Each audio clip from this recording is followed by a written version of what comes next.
വളരെ പ്രധാനപ്പെട്ട ഒരു വാർത്ത ഇപ്പോൾ വരുന്നു. സംസ്ഥാനത്ത് വീണ്ടും സർക്കാർ ഗവർണർ പോര്. 6 സർവകലാശാലകളിലേക്കുള്ള VC നിയമനത്തിന് സെർച്ച് കമ്മിറ്റി രൂപീകരിച്ച് ഗവർണർ ആരിഫ് മുഹമ്മദ് ഖാൻ ഉത്തരവിറക്കി.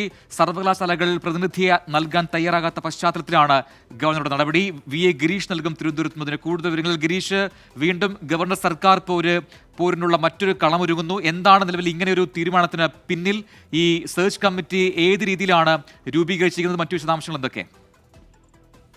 പ്രജിൻ സൂചിപ്പിച്ച പോലെ തന്നെ വീണ്ടും ഗവർണർ സർക്കാർ പോരിന് കളമൊരുങ്ങുന്ന ഒരു അവസ്ഥയാണ് ഇപ്പോഴുള്ളത്. കാരണം സർക്കാരിനെ പൂർണ്ണമായിട്ടും മാറ്റി നിർത്തിക്കൊണ്ട് 6 സർവകലാശാലകളിലേക്കുള്ള VC നിയമനത്തിലുള്ള സെർച്ച് കമ്മിറ്റി രൂപീകരിച്ചാണ് ഗവർണർ ഇപ്പോൾ ഉത്തരവ് പുറപ്പെടുവിച്ചിരിക്കുന്നത്. കേരള, MG, കുഫോസ്, സാങ്കേതിക സർവകലാശാല, KAU, മലയാളം സർവകലാശാല എന്നിവിടങ്ങളിലേക്കുള്ള VC നിയമനത്തിലുള്ള സെർച്ച് കമ്മിറ്റിയാണ് ഇപ്പോൾ ഗവർണർ രൂപീകരിച്ചിരിക്കുന്നത്.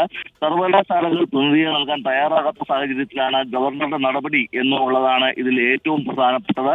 സർവകലാശാല വൈസ് ചാൻസലർ നിയമനത്തിനായി നേരത്തെ തന്നെ സ്വന്തം നിലയ്ക്ക് സെർച്ച് കമ്മിറ്റി രൂപീകരിക്കാനുള്ള ഒരു നീക്കം ഗവർണറുടെ ഭാഗത്തു നിന്ന് ഉണ്ടായിരുന്നു.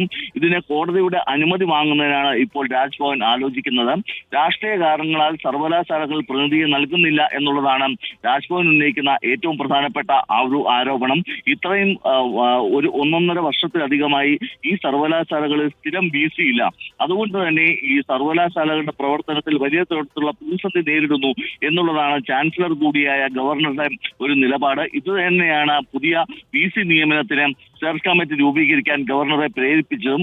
ഏതായാലും ഈ ഒരു സംഭവത്തോടുകൂടി ഗവർണറും സർക്കാരും തമ്മിലുള്ള ഏറ്റുമുട്ടൽ കൂടുതൽ രൂക്ഷമാകും എന്ന് തന്നെയാണ് വ്യക്തമാകുന്നത്. കാരണം നേരത്തെ തന്നെ ഈ VC നിയമനം എങ്ങനെയായിരിക്കണം എന്നുള്ളത് സംബന്ധിച്ച് സർക്കാർ ഒരു തീരുമാനമെടുത്തിരുന്നു. സർക്കാർ പാസാക്കിയ നിയമമനുസരിച്ച്, നിയമസഭ പാസാക്കിയ നിയമമനുസരിച്ച് തന്നെ ഈ പുതിയ VCമാരുടെ നിയമനം നടത്തണം.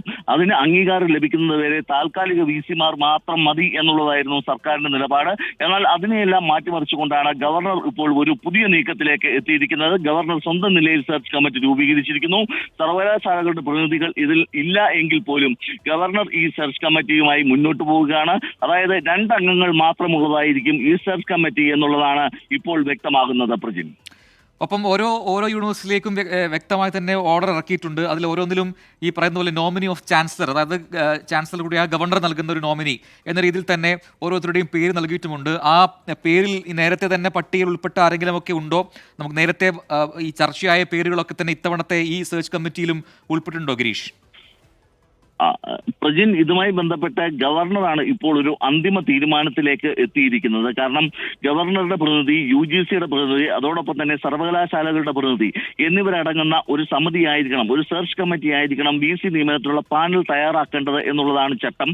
സ്വാഭാവികമായും സർവകലാശാലകൾ പ്രതിനിധിയെ നൽകാൻ തയ്യാറാകാത്ത ഒരു സാഹചര്യത്തിൽ ഗവർണർ മുൻകൈയെടുത്ത ഒരു സെർച്ച് കമ്മിറ്റി രൂപീകരിച്ചിരിക്കുന്നു.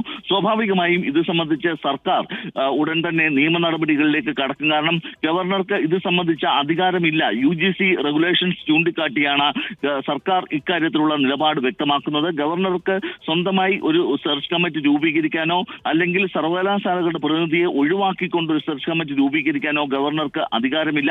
അതുകൊണ്ട് തന്നെ ഗവർണറുടെ നടപടി ഏകപക്ഷീയമാണ് എന്നുള്ളതാണ് ഇപ്പോഴും സർക്കാർ വിലയിരുത്തുന്നത്. ഈ സ്വാഭാവികമായി ഈ വിഷയം വീണ്ടും നിയമക്കുരുക്കിലേക്ക് നീങ്ങും. ഇപ്പോൾ ഒരു സെർച്ച് കമ്മിറ്റി മാത്രമാണ് രൂപീകരിച്ചിരിക്കുന്നത്. ഈ സെർച്ച് കമ്മിറ്റിയാണ് സർവകലാശാലകളുടെ VCമാരുടെ നിയമനത്തിലുള്ള പാനൽ തയ്യാറാക്കേണ്ടത്. ഈ പാനലിലാണ് ഒരുപക്ഷെ പ്രജിൻ സൂചിപ്പിച്ച പോലെ നേരത്തെ VCമാരാകാൻ യോഗ്യതയുള്ള പലരും ഉണ്ട് എന്ന് ഒരു വിലയിരുത്തൽ ഉണ്ടായിരുന്നു. ഇവരെല്ലാം ഇടം പിടിക്കുന്നത് ഈ പാനലിലായിരിക്കും. ഏതായാലും ഇപ്പോൾ സർക്കാരിനെ പൂർണ്ണമായിട്ടും മാറ്റി നിർത്തിക്കൊണ്ട്, അല്ലെങ്കിൽ സർവകലാശാലകളെ പൂർണ്ണമായിട്ടും മാറ്റി നിർത്തിക്കൊണ്ട് ഒരു സെർച്ച് കമ്മിറ്റിക്ക് ഗവർണർ ഇപ്പോൾ രൂപം നൽകിയിരിക്കുന്നു എന്നുള്ളതാണ് ഇതിൽ ഏറ്റവും പ്രധാനം. പ്രജിൻ, വ്യക്തമാണ്. എന്തായാലും doctor Jancy James, former vice chancellor, central university of Kerala and Mahatma Gandhi യൂണിവേഴ്സിറ്റിയാണ് ഈ പാനലിൻ്റെ ഈ കമ്മിറ്റിയുടെ ചെയർമാൻ എന്നും വ്യക്തമാക്കുന്നുണ്ട് ഈ ഓർഡറിൽ. ഇനി കഴിഞ്ഞ അടുത്ത 3 മാസത്തിനുള്ളിൽ തന്നെ ഈ റെക്കമെൻഡേഷൻസ് ഉണ്ടാകും. ആരൊക്കെയായിരിക്കും VCയായി നിയമിക്കപ്പെടേണ്ടത്, ആ രീതിയിലുള്ളൊരു പട്ടികയായിരിക്കും തയ്യാറാക്കുക. ഇപ്പോഴത്തെ സെർച്ച് കമ്മിറ്റി ഈ രീതിയിലാണ് എന്നാണ് നമ്മുടെ ഈ ഓർഡറിൽ നിന്നും വ്യക്തമാക്കുന്നത്. VA ഗിരീഷാണ് വിശദാംശങ്ങൾ നൽകിയത്. ലോകത്തെവിടെയായാലും ഏത് സമയത്തും 24 വാർത്തകളും ഓഗ്മെന്റഡ് റിയാലിറ്റി പാക്കേജുകളും എക്സ്പ്ലെയിനറുകളും വിശദമായി കാണാൻ ഞങ്ങളുടെ YouTube ചാനൽ നിങ്ങൾക്ക് സബ്സ്ക്രൈബ് ചെയ്യാം.